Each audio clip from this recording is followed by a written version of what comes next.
All right, today I'm going to talk to you guys about our pass protection on our team. I do all the pass protection breakdown. Our defensive back coach does the whole skill player and the pass concept, quarterback and receivers and all those concepts, the bucket things I talked to you about yesterday. And then our linebacker coach does the whole entire run game. So once we have the pass protection broken down for every single pass play, I like to run a report to get a sense of what is going to be a major thing that they do.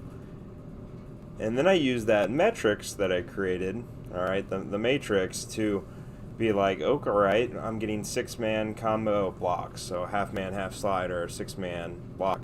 These are the things I want to bring into the game. But the first thing I want to look at is the pass protection based on the efficiency, okay? And N is no, not for the defense. Y would be that the defense affected the quarterback in that rush. So here was just, I put some clips together of an opponent from the past, but their biggest protection 30% of the time was a 6-man protection, which was a combo protection. Again, half man, half slide. You know, we talk to our kids about half man, half zone. 60% of the time, no one was getting to the quarterback. So those are things that I look at. Is the ball coming out quick? Is that why? Or this team they're playing not great at pass rushing? Are their offensive linemen just so good?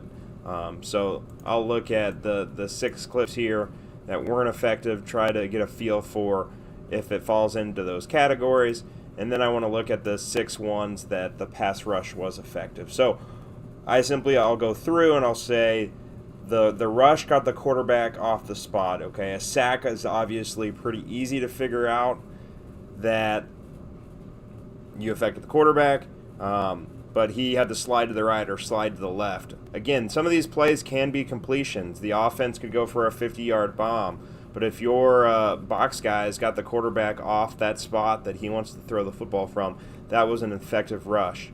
So looking at this breakdown, I get a general sense of, okay, they're a big 6-man protection team, all right? Only 2 clips of a 5-man protection.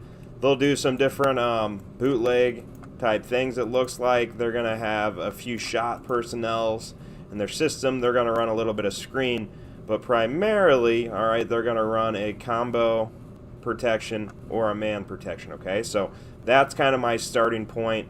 And just on paper, I would say this offensive line's probably pretty good.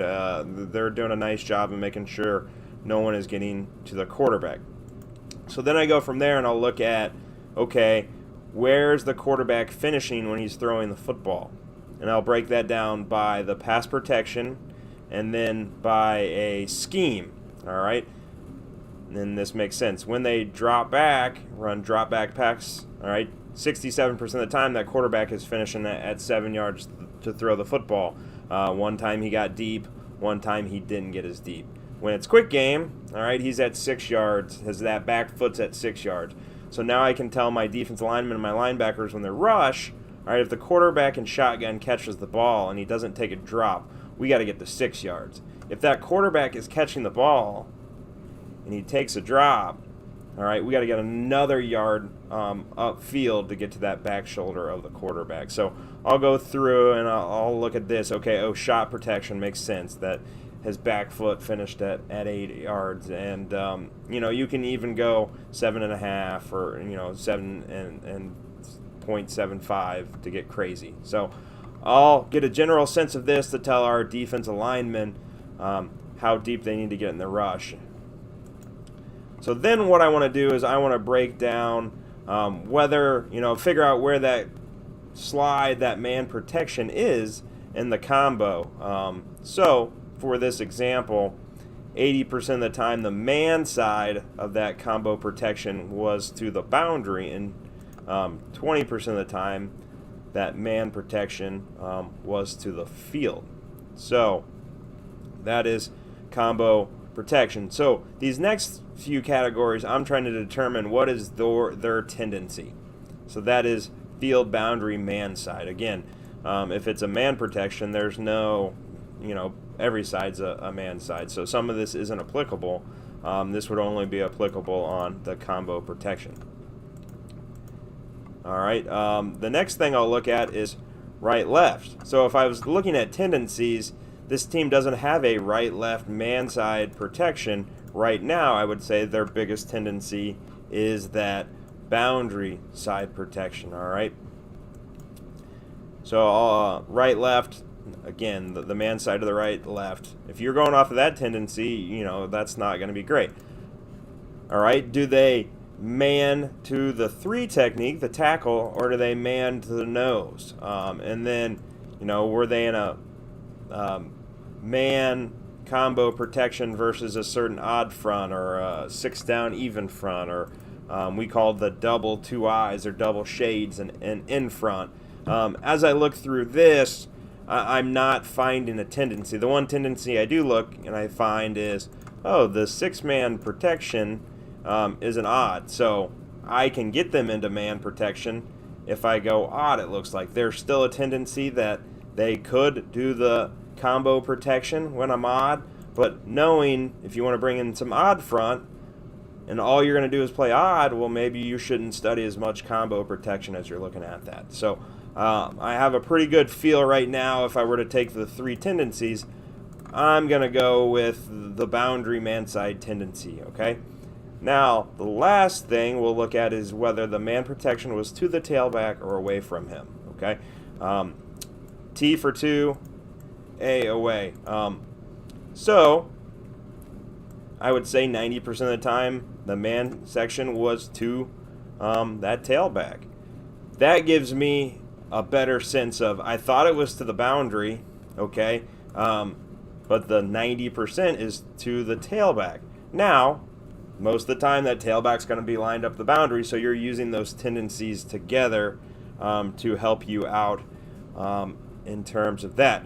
So now I figured out, okay, they are a combo protection, half man, half slide. All right, man zone is what we refer to our players as. One side's a zone protection, one side's a man.